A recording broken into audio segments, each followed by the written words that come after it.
Le 31 juillet 2022, aux alentours de 6 heures du matin, un homme passe à moto à travers une sorte de zone industrielle réservée à des bureaux dans la banlieue de Cleveland, dans l'Ohio. Il est en train de la traverser lorsqu'il aperçoit une voiture accidentée à l'intérieur de laquelle se trouvent 3 jeunes gens. Au volant, il y a Mackenzie Shirilla, 17 ans. À côté d'elle se trouve son petit ami, Dominique Russo, 20 ans. Et à l'arrière, un ami du couple, Davion Flanagan, 19 ans.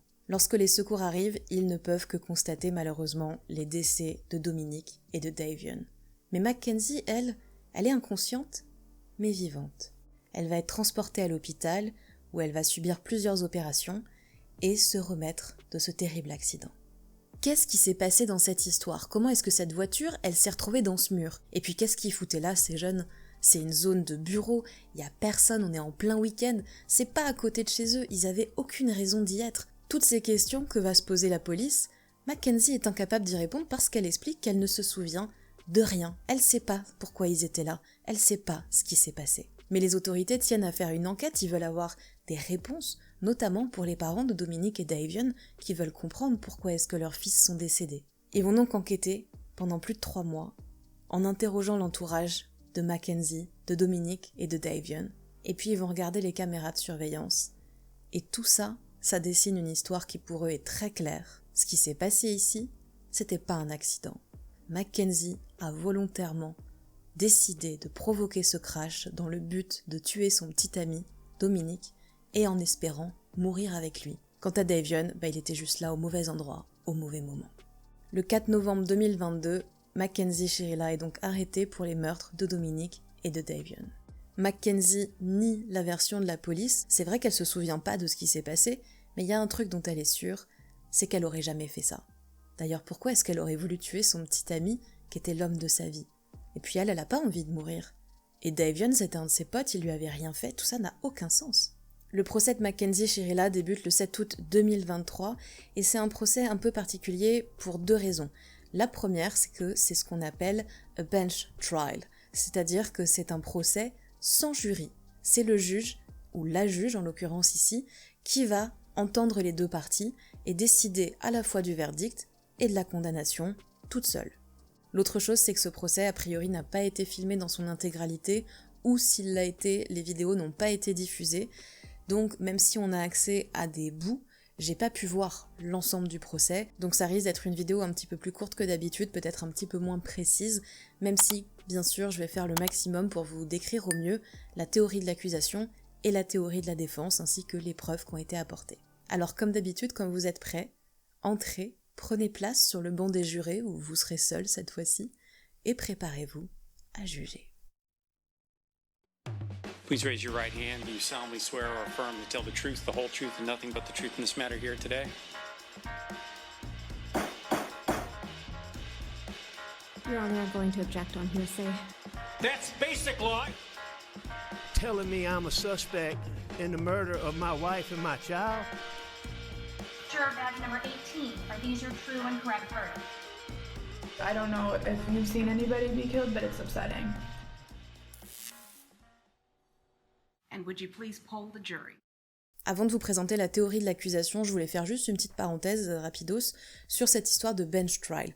Pourquoi est-ce qu'il n'y a pas de jury pour ce procès? C'est un type de procès qui peut arriver, notamment dans des cas d'affaires un petit peu complexes, parce que même si, bien sûr, les jurés vont se baser sur les faits pour juger, les émotions vont aussi rentrer en compte, ce ne sont pas des experts de la loi, et donc dans des cas un petit peu compliqués, où on estime que peut-être un jury ne va pas être la meilleure façon de juger une situation, de tenir compte de tous les tenants et les aboutissants, on peut avoir recours à un bench trial. Ici, en l'occurrence, c'est la défense, donc les avocats de Mackenzie Shirilla, qui ont fait cette demande pour avoir un procès de ce type, et ça a été accepté.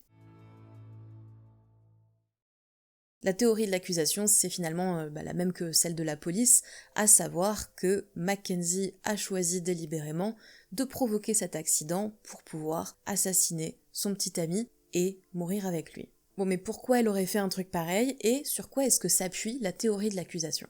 La première chose, c'est que Mackenzie et Dominique avaient une relation extrêmement toxique, extrêmement violente, tumultueuse, c'est ce que vont dire tous leurs potes, mais aussi leurs proches. Ils étaient ensemble depuis 3-4 ans, ils s'engueulaient en permanence, ils arrêtaient pas de rompre, et puis ils se remettaient ensemble, et puis ils s'engueulaient, ils rompaient à nouveau, etc., etc. Donc, il y avait déjà quelque chose de pas très sain dans leur relation. Il y a des témoignages qui vont aller dans ce sens-là. Il y a quelques semaines avant l'accident, il y a des potes de Dominic qui vont témoigner en disant qu'ils ont été obligés de venir l'aider pour le sortir physiquement de la voiture de Mackenzie parce qu'ils étaient en train de s'engueuler et que c'était parti en live total. Et puis, 2 semaines avant cet accident, Dominic et Mackenzie étaient en voiture dans le véhicule de Mackenzie. Ils se sont engueulés et Dominic a appelé une de ses amies parce qu'il voulait que Mackenzie s'arrête, sortir de la voiture et que quelqu'un vienne le chercher. Pendant qu'il appelle sa pote, Mackenzie et Dominic continuent leur engueulade et l'ami de Dominic a entendu très clairement Mackenzie dire « Maintenant ça suffit, si ça continue, je vais cracher cette voiture ». Pour l'accusation, ça montre très clairement que Mackenzie avait déjà cette idée en tête, que c'est quelque chose qu'elle avait déjà envisagé. Elle l'avait pas fait à ce moment-là, mais elle l'a fait 2 semaines plus tard. Et puis, en regardant les données téléphoniques de Mackenzie, on va s'apercevoir qu'elle était déjà venue dans cette zone quelques jours seulement avant l'accident, qui, je le rappelle, est une zone, une sorte de zone industrielle en fait, avec uniquement des bureaux. Elle avait absolument aucune raison d'y être. Pourquoi est-ce qu'elle est venue? Ça donne un petit peu l'impression qu'elle a repéré un lieu où elle savait que le week-end, il y aurait personne. Et s'il y a personne, il n'y a pas de témoin. Pour soutenir sa thèse, l'accusation va fournir aussi une vidéo qu'ils ont retrouvée dans le téléphone de Dominic. J'ai pas pu la voir, cette vidéo, je l'ai pas trouvée. Mais visiblement, Dominic, se sentant menacé par sa petite amie, avait filmé une de leurs engueulades. Et apparemment, on entend très clairement Mackenzie lui hurler dessus, le menacer et le rabaisser. Et ça, l'accusation va nous dire, ça prouve bien qu'ils avaient une relation extrêmement malsaine, relation dans laquelle Mackenzie avait visiblement l'ascendant sur son petit ami. Elle avait tendance à péter des câbles, si on en croit cette vidéo, mais aussi les témoignages de tous leurs potes. Et elle était rabaissante, menaçante, humiliante avec Dominic. Qu'est-ce qu'ils faisaient dans cette voiture, Mackenzie, Dominic et Davion? Ils étaient en fait avant à une soirée avec des potes, où ça s'est apparemment très très bien passé. Mackenzie et Dominic, pour une fois, ne se sont pas engueulés, au contraire, ils étaient en train de parler un petit peu de leur plan pour le futur. Puis ils ont décidé de rentrer chez eux et ils devaient ramener Davion à son domicile également. Aucun de leurs domiciles ne se trouve à proximité de la zone où ils ont eu l'accident. Donc entre le fait que Mackenzie avait visiblement déjà fait du repérage sur cette zone, qu'ils n'avaient aucune raison de s'y trouver parce que c'était pas sur leur trajet, qu'ils avaient cette relation extrêmement violente, qu'elle avait déjà menacé de les tuer tous les deux en provoquant un accident de voiture, ce qui s'est passé cette nuit-là, ça paraît évident. Mackenzie avait un plan, elle savait peut-être pas quand est-ce qu'elle allait le mettre à exécution. Oui, la soirée avec les potes, ça s'est peut-être super bien passé, mais très certainement que dans la voiture, il y a une énième dispute qui a éclaté, peut-être même que Dominic voulait quitter Mackenzie. Peut-être que c'est elle qui voulait mettre fin à la relation mais qui ne savait pas comment. Et donc elle a choisi ce soir-là pour mettre son plan à exécution. Oui, il y avait Davion à l'arrière à ce moment-là, mais bon, elle n'a pas beaucoup réfléchi, elle a agi sous le coup de la colère, elle a décidé de mettre sa menace à exécution, et elle l'a fait sans se soucier de la vie de Davion. Jusque-là, ce sont surtout des preuves circonstancielles. Oui, ça raconte une histoire qui est cohérente, mais on pourrait articuler toutes ces preuves d'une façon différente, donc c'est pas ultra solide. Mais il y a un truc qui va tout changer dans la thèse de l'accusation, ce sont les vidéos de surveillance du quartier. Au départ, on voit que Mackenzie conduit parfaitement bien, en respectant les règles de vitesse, elle va même bien mettre son clignotant pour tourner vers la zone industrielle, et puis il y a une ligne droite, et soudainement, elle accélère, la voiture passe à 160 km/h et elle fonce directement dans le mur. Je vais vous mettre les vidéos parce que je trouve que c'est un élément qui est essentiel pour pouvoir juger cette affaire correctement. Par contre, je vous préviens, c'est quand même assez choquant, enfin en tout cas moi ça m'a choqué. On voit pas le crash en tant que tel, mais on voit la voiture accélérer et on entend le crash. Donc si vous voulez pas voir ces images, je vous mets un timer juste là pour que vous puissiez sauter cette partie-là.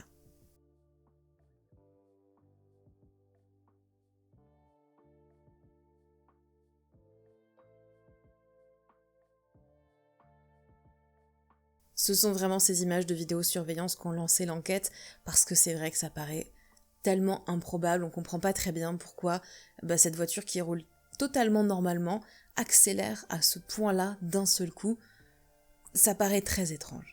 En plus de ces preuves-là, l'accusation va expliquer que Mackenzie a exprimé, quand elle était à l'hôpital, le fait qu'elle ressentait beaucoup de tristesse, mais aussi de la culpabilité et de la honte. Et pour le procureur, le fait qu'elle dise ça à un médecin, c'est la preuve qu'elle se sentait honteuse et responsable de cet accident. Et un des trucs qu'elle va dire à l'hôpital aussi, c'est qu'elle va parler à un détective, et tout de suite, elle va lui dire un truc du style « On peut pas juste m'enlever mon permis pendant 10 ans ?» Genre, petite suspension, puis on n'en parle plus ? Hein ? Comment ça se passe ? Et pour le procureur, ce comportement, il est hyper choquant. Elle vient de perdre son petit ami, dont elle nous dit que c'est l'homme de sa vie, elle vient de perdre un de ses amis. Même si c'est pas un meurtre, ils sont morts par sa responsabilité, c'est elle qui était au volant, elle était garante de leur sécurité. Pourquoi elle se préoccupe de son permis ? C'est bizarre, non ? Mackenzie Sherilla, nous dit l'accusation, n'a aucun remords depuis cet accident. Elle est responsable de la mort de 2 personnes, mais la meuf, elle vit sa meilleure vie. Y'a qu'à voir, nous dit le procureur, les nombreuses vidéos qu'elle poste sur TikTok. Elle a l'air de s'éclater comme une petite folle, tout va bien. Elle a fait une petite vidéo dans laquelle elle dit « Moi, je suis le genre de fille qui peut prendre énormément de drogue et ne pas mourir », sachant qu'a priori, la nuit de l'accident, elle, Dominique et Davion avaient fumé de la weed. Et puis 3 mois jour pour jour après les décès de Dominique et Davion, Mackenzie est en train de fêter Halloween en s'éclatant comme une petite folle avec ses potos, et elle danse et fait des vidéos sur TikTok à nouveau, et il y a un TikTok notamment sur une chanson de la chanteuse Marina qui s'appelle Bubblegum Bitch, et dans les paroles, elle dit à un moment « I'm the girl you die for », donc je suis la fille pour qui tu meurs. C'est un peu glauque quand même. Malgré tout ça, Mackenzie continue à se défendre, elle est parfaitement innocente, elle n'aurait jamais fait quelque chose comme ça, et la défense va reprendre un petit peu les éléments de preuve de l'accusation et nous proposer des explications alternatives. Globalement, la défense de Mackenzie va vraiment s'axer sur le fait qu'on ne peut pas savoir ce qui s'est passé dans cette voiture parce qu'on n'y était pas, Mackenzie s'en souvient pas et les autres passagers ne sont malheureusement plus là pour nous en parler. Et on n'a aucun moyen de savoir ce qui a bien pu se passer dans cette voiture à ce moment-là. Peut-être que Mackenzie a été distraite, peut-être qu'elle a fait preuve de négligence, oui, certainement, mais en fait, ça n'en fait pas une meurtrière pour autant. Qu'est-ce qui a pu arriver par exemple ? Y a plein de théories possibles en vrai. Oui, c'est vrai, il n'y avait pas de dysfonctionnement sur la voiture, en tout cas on n'a pas pu le prouver, mais peut-être que l'accélérateur s'est coincé, peut-être qu'elle a perdu le contrôle du véhicule malgré tout. Peut-être qu'elle aimait bien la sensation de vitesse, qu'elle avait envie de pouvoir pousser sa voiture à une vitesse importante, peut-être même que c'est pour ça qu'elle était venue faire du repérage, parce qu'elle s'était dit « Tiens, là, il y a une grande ligne droite, on pourrait s'amuser à faire des accélérations, et on sait que le week-end, il n'y aura personne, donc ça peut être fun. » C'est complètement con, ne faites pas ça, mais c'est quelque chose qu'elle a pu se dire. Donc peut-être que tout allait très bien dans cette voiture et que Mackenzie, je sais pas, peut-être qu'elle a proposé à Dominique et Davion de se faire un petit peu peur, d'avoir un peu des sensations fortes, en allant pousser un petit peu sa voiture jusqu'à 160 km/h sur une ligne droite, un endroit où il n'y a personne. On rappelle qu'ils ont a priori tous fumé de la drogue. Est-ce que c'est possible qu'à ce moment-là, ils aient tous trouvé que c'était une idée géniale ? Oui, peut-être. Donc peut-être qu'elle a fait ça pour le fun, et que elle a pas vu le bâtiment, et que ses réflexes étant ralentis à cause de la weed, elle a pas réussi à freiner à temps. C'est une possibilité. Pourquoi est-ce qu'elle aurait tué Dominique ? C'était l'homme de sa vie, ça allait très bien, c'est vrai qu'ils avaient une relation qui était tumultueuse, qui était compliquée, mais là, à ce moment-là, en l'occurrence, ça allait hyper bien entre eux. Les potes de la soirée l'ont dit, c'était une super soirée, ils se sont pas engueulés. Pourquoi est-ce que d'un seul coup, il y aurait une dispute tellement violente qui aurait éclaté entre eux, au point que Mackenzie se dise « Vas-y, maintenant c'est terminé, je vais tous nous buter ». Ça a pas vraiment de sens tout ça. Et puis la police et l'accusation ont beaucoup dit que Mackenzie avait fait ça parce que c'était une façon de mettre fin en fait à cette relation toxique qui était devenue insupportable, et la défense va nous dire on n'est pas obligé de tuer les gens en fait pour mettre fin à une relation, c'est quand même très extrême. Si elle voulait vraiment le quitter, si elle voulait que ça s'arrête, elle pouvait choisir de rompre avec lui. Il y a plein de manières de rompre, si elle voulait pas le voir, elle pouvait lui envoyer un texto, lui faire un vocal sur WhatsApp. Elle n'était pas obligée d'arriver dans un extrême pareil, donc ça ne tient pas, pourquoi elle aurait fait un truc pareil ? À la fin du procès, il y a différentes personnes qui ont eu le droit de venir témoigner, mais pas en étant interrogées par les avocats, simplement en venant lire un texte pour donner un petit peu leur ressenti par rapport à toute cette histoire. Par exemple, la mère de Mackenzie est venue lire quelque chose, les parents, évidemment, de Dominic et Davion sont venus aussi lire un statement. Bon, ils sont venus lire leur ressenti. Mackenzie s'est aussi exprimée avant que le juge rende son verdict. Je vous mettrai la vidéo juste après, que vous puissiez entendre un petit peu ce qu'elle a dit. Et il y a ce moment un petit peu étrange où la mère de Mackenzie vient lire son témoignage. Évidemment, elle prend la défense de sa fille, elle demande la clémence du juge, en disant elle a que 19 ans, elle ne se souvient de rien, s'il vous plaît, ne la punissez pas pour quelque chose dont elle ne se souvient même pas. Et puis, elle va dire à la juge que sa fille a été diagnostiquée en 2017 avec une maladie qui provoquerait des moments un petit peu de perte de connaissance. Alors si j'ai bien compris, ce serait pas tant des évanouissements importants, mais des fois elle aurait un petit peu genre mal à la tête qui tourne, elle serait plus tout à fait là. Je pense un peu dans un état justement comme avant de s'évanouir, et donc peut-être qu'elle a plus ou moins perdu connaissance à ce moment-là, et en fait ça expliquerait pourquoi elle ne se souvient de rien. Pourquoi est-ce que je dis que c'est un petit peu étrange? Parce que j'ai l'impression que la défense, cet argument, ne s'en est pas servi. Alors que pourtant, c'est un putain de bon argument. Si effectivement elle avait une maladie qui faisait qu'elle pouvait perdre connaissance de manière régulière, peut-être qu'effectivement elle a perdu connaissance, du coup son pied s'est coincé sur l'accélérateur, et les garçons n'ont pas réussi à retirer son pied avant de foncer dans le mur. Pourtant, si j'ai bien compris, aucun médecin n'est venu témoigner du fait que Mackenzie avait effectivement cette maladie, et la défense s'en est pas servie à part dans le témoignage de la mère. Donc ça c'est un truc qui moi m'a vraiment posé question, mais je vous le partage quand même parce que je sais pas dans quelle mesure c'est vrai, pas vrai, prouvé ou pas, mais le fait que la défense ne s'en soit pas servie, moi me pose question en tout cas. Avant de passer au verdict, je vous laisse écouter la déclaration que Mackenzie Shirilla a faite à la juge. I'm Val and Davion. I'm so deeply sorry. I hope one day you can see I would never let this happen or do it on purpose. I wish I could remember what happened. I'm just so sorry. I'm heartbroken. I love Dom and Davion. We were all friends and Dom was my soulmate. I wish I could take all your pain away. And I'm so sorry. And to my family, thank you for the support and all the love you guys give. Thank you for fighting with me. I love you all so much. I'm done. Thank you. Vous avez maintenant entendu la théorie de l'accusation, la théorie de la défense. Qu'est-ce que vous en pensez? Est-ce que vous estimez que effectivement Mackenzie a volontairement foncé dans ce mur à 160 km/h dans le but de tuer tous les passagers de sa voiture, elle y compris? Ou est-ce que pour vous, c'est effectivement un accident, peut-être parti sur un truc de jeune un peu concon qui décide de se faire peur et elle a perdu le contrôle de sa voiture par exemple? Qu'est-ce que vous en pensez? N'hésitez pas à mettre la vidéo en pause et à me donner votre verdict dans les commentaires. Comme je vous l'ai dit, il n'y a donc que la juge qui va donner et le verdict et la condamnation. Et ce verdict, le voici. If any reasonable person reviews Exhibit 802, there can be no doubt in your mind what happened in this room. So she's sentenced on count 2, the murder of Davion Flanagan, 15 years to life.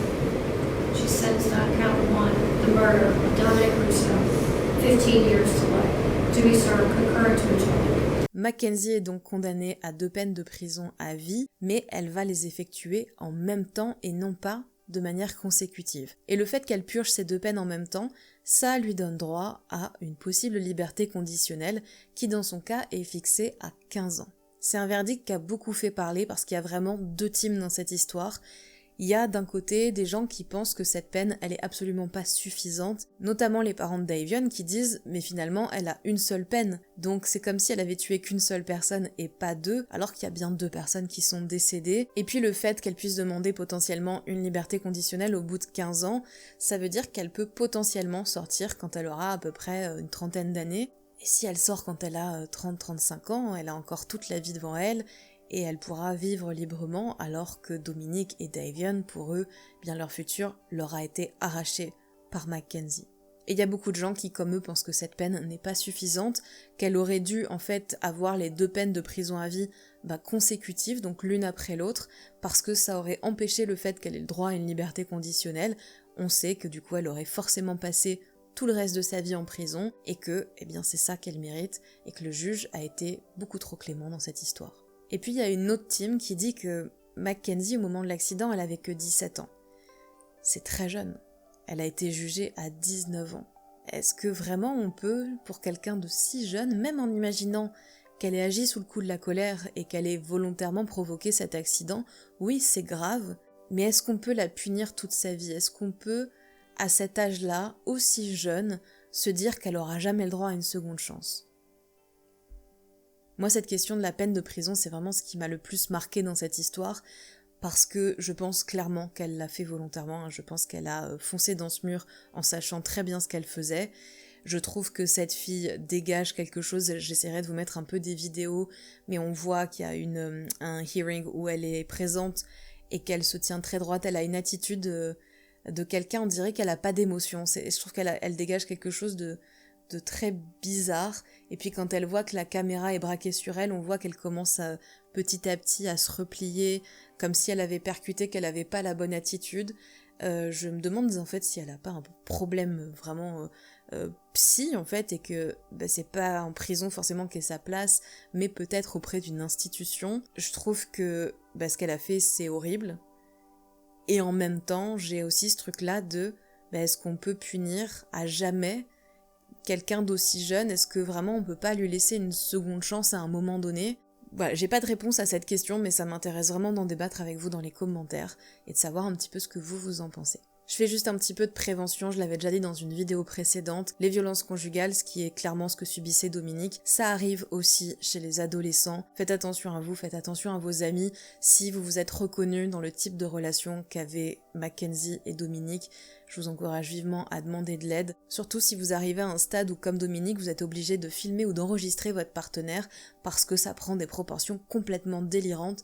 Demandez de l'aide, ne restez pas tout seul dans cette situation, c'est des moments extrêmement durs, donc voilà, ne restez pas seul avec ça. Je vous remercie d'avoir regardé cette vidéo jusqu'ici, j'espère qu'elle vous a plu, si c'est le cas, n'hésitez pas à mettre un petit pouce, un commentaire, et à vous abonner si c'est pas fait, parce que vous êtes 80% à regarder mes vidéos sans être abonné, donc pensez à vous abonner, ça fait toujours plaisir, et moi je vous dis à très bientôt pour une prochaine histoire de procès. Baby, you should know you're never safe. When you play these games, you get replaced. Baby, you should know you're never safe.